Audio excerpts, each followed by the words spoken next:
Hello students. So today we will start with the unit 5. The title of the unit is genetic algorithm. So outline of today's lecture is decision making in real world, classification of optimization techniques, classes of search techniques, basic concepts of genetic algorithm, and working principle of genetic algorithm. The focus of the today's lecture will be on working principle of GA, the genetic algorithm. So for that, first 4 points will be a groundwork. So let us go ahead, starting with the first point, that is something about decision making in real world. So what is decision making, or when I say the word what decision making, what comes into your mind? So in real world, in our day-to-day life, or n number of decisions we will have to take, is it? So decision making features occur in all fields of human activities, such as scientific and technological, and affect every sphere of our life. Engineering decisions like engineering design, which entails sizing, dimensioning, and detailed element planning, is also not exempt from its influence. So I would like to give some examples regarding decision making in engineering domain, engineering field. So first I can say that an aircraft wing can be made from aluminum or steel, and once material and the shape are chosen, there are many methods of devising the required internal structure. So this is an application in structural engineering, you can say. In civil engineering also, designing a roof to cover large area devoid of intermediate columns requires optimal designing. So with these examples, or with this concept of decision making, we will move ahead. So in this process of decision making, some questions come into our mind, like, does an optimal solution exist? So what is decision making? So to make a certain decision, or to arrive at a certain decision, what we do, we try different heuristics, and then we arrive at a certain decision or solution. We find out solution. So in this whole process, first question is, does an optimal solution exist? Is it a unique? Then what is the procedure? How sensitive the optimal solution is? How the solution behaves for small changes in parameters? Like this, these are the basic questions which comes into our mind in the process of decision making. These are the classical procedures which could not tackle several optimization problems since 1940. So just see, you must be knowing these procedures or with reference to your DA, that is Design and Analysis of Algorithms, which was a course you had given in your 3rd year. So just see, these classical procedures also couldn't tackle some many or several optimization problems. So these are traditional classical procedures: linear programming, transportation, assignment, non-linear programming, dynamic programming, inventory, queuing, replacement, and scheduling. Let us move ahead. So this slide shows you the classification of optimization techniques. So the traditional ways. This diagram I am referring from your textbook, Neural Networks, Fuzzy Logic and Genetic Algorithm, Synthesis and Applications, by Rajashekharan and Vijayalakshmi Pai, authors. So these are the traditional ways or traditional optimization techniques, broadly classified as deterministic and stochastic. Deterministic, again infinite dimension, finite dimension. Finite dimension, again non-discrete and discrete. Non-discrete, multi-stage and single stage. Under single stage, linear and non-linear. And under stochastic category, random cost algorithm is there. So these are the traditional optimization techniques. So this diagram shows you the traditional plus non-traditional classes of search techniques. Again, this diagram I am referring from your same textbook. So we'll go through this diagram. Search techniques broadly classified into three classes: calculus based, second is guided random, third is enumerative. So first, calculus based goes for direct and indirect methods. Under direct methods, it's a Fibonacci and Newton. Then comes guided random, simulated annealing and evolutionary algorithm. And in enumerative, dynamic programming comes. So focus here, evolutionary algorithms under guided random. So it is a non-traditional search technique, evolutionary algorithm. The fourth unit from our syllabus, it is dedicated totally to evolutionary algorithms, and we had completed when we were working in the college, in the classroom. So let us move ahead. Evolutionary, again two branches, major branches. One branch deals with totally deals with evolutionary strategies. So everything we had covered in unit 4. Second branch focuses on the genetic algorithms. So this is your unit 5, genetic algorithms. In this unit you will learn everything about the genetic algorithm. Again move ahead, parallel and sequential. So these are some names of the genetic algorithms. So let us move ahead. So these are the traditional plus non-traditional classes of search techniques. So with this background, again this is the continuation with previous slides. Some algorithms I have listed and description. We will go through one by one. Simulated annealing, it deals with cooling phenomenon of molten metals. And colony optimization, under the swarm intelligence, it deals with rerouting network traffic in busy telecommunication systems.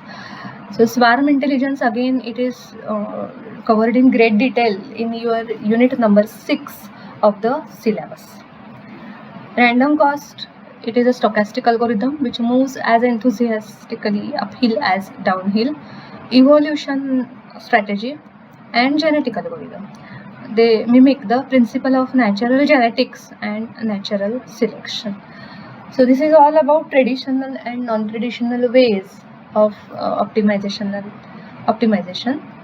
Next, so how genetic algorithms are different from traditional optimization methods. GA needs design space to be converted into genetic space. GA works with coding of a variable.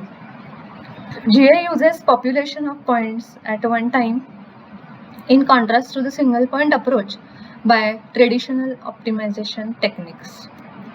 GA processes a number of designs at the same time, and GA uses randomized operators. This is how GAs are different from traditional optimization techniques. Here are some applications of GA. The very first, or GA where it is applied is in the structural engineering for the optimization of a 10-member plane truss. Apart from structural engineering, GA or applications of the GA are in biology, computer science, image processing and pattern recognition, physical science, social science, and neural networks. Next, basic concepts. So following are the 3 important aspects of GA, so which you will be learning from as per your syllabus. The very first is definition of objective function. Second is definition and implementation of genetic representation. And third is definition and implementation of genetic operators. So around these three aspects, around these 3 points, the unit 5 it is organized. So in today's lecture I will be covering the first point, that is objective function, which will convince you the working principle of GA. Let us move ahead. So let us directly go to the working principle of genetic algorithm. So the problem, the one problem I have solved for you to convince you the working principle of GA. So I have taken the problem as maximization problem. So the problem statement is to maximize fx. So to find means to find xi in between xi low and xi high for I is equal to 1 to n. So maximization problem I have taken or I have solved to convince you the working principle of GA. So with reference to this problem, let us move ahead. So this problem, it is I have divided into 2 parts. First is if we want to minimize fx, and second is if we want to maximize fx. So again we will see the problem part by part. First part, if we want to minimize fx, just see first part. So for fx greater than 0, I have written the objective function as follows: maximize 1 upon 1 plus fx. I am calling it as equation 1. Just see, the problem I am considering is a maximization problem. So though I want to minimize fx, I am using maximize function only. So I have written to suit the requirement. So like 1 upon 1 plus fx. So fx greater than 0 means fx can take the values from 1, 2, 3 up to infinity, positive infinity. So let us start solving the problem.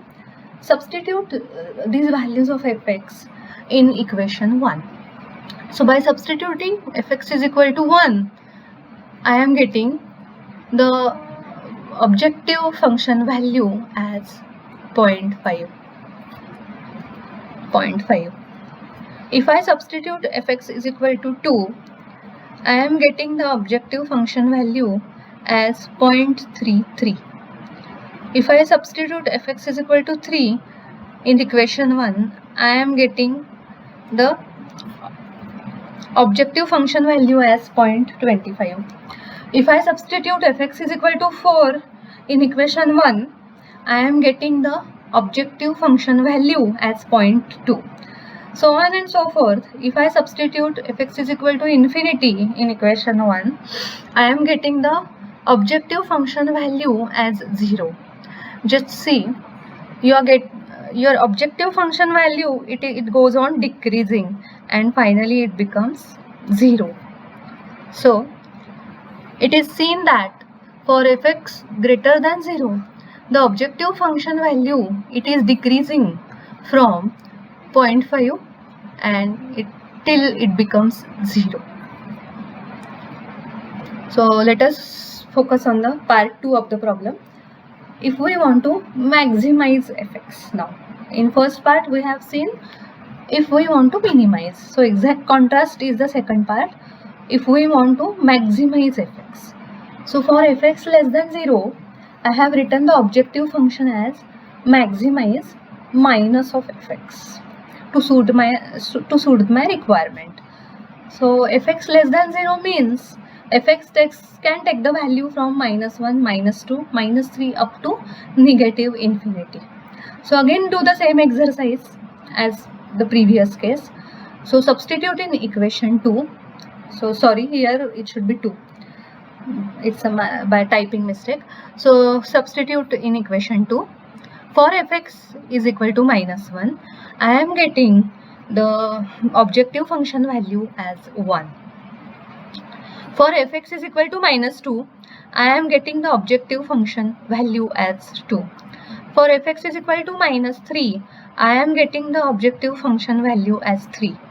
For fx is equal to minus 4, I am getting the objective function value as 4. So on and so forth. If I substitute fx is equal to negative infinity, I am getting the value of the objective function as positive infinity. So just see, the value of the objective functions here in this case, they go on increasing till they reach the positive infinity. So this shows that, thus it is seen that for fx is less than 0, the objective function value is increasing from 1, 2, 3, 4 up to positive infinity. So in conclusion, we can say that objective functions from equations 1 and 2 show that both maximization and minimization problems can be handled by genetic algorithm. So this concludes the today's lecture. Before ending the lecture, again we will revise the things as per the outline what we had covered in the what we had learned in the today's lecture, and then we will stop. So in today's lecture, as per the outline, we learned first what is decision making in real world. For that, I had given you two examples, one from structural engineering and second from civil engineering. Then regarding this decision making process, we had seen some questions which come into the mind when we start decision making. Second, as per the outline, we learned the classification of optimization techniques. So the traditional ways here we learned. Next we learned classes of search techniques. Here I had shown you the both traditional ways and non-traditional way. So the genetic algorithm, it is a non-traditional way. Then we learned some basic concepts of genetic algorithm, like objective function, or which are the important three aspects of genetic algorithm: objective function, genetic representation, and genetic operators. So first we had covered in this lecture, that is objective function, and finally we learned the working principle of genetic algorithm with the simple example of maximization problem. We had divided that problem into two parts. First is to minimize fx and second is to maximize fx, and we proved that so both the minimization and maximization problems can be handled by genetic algorithm. So this concludes the today's lecture. Thank you.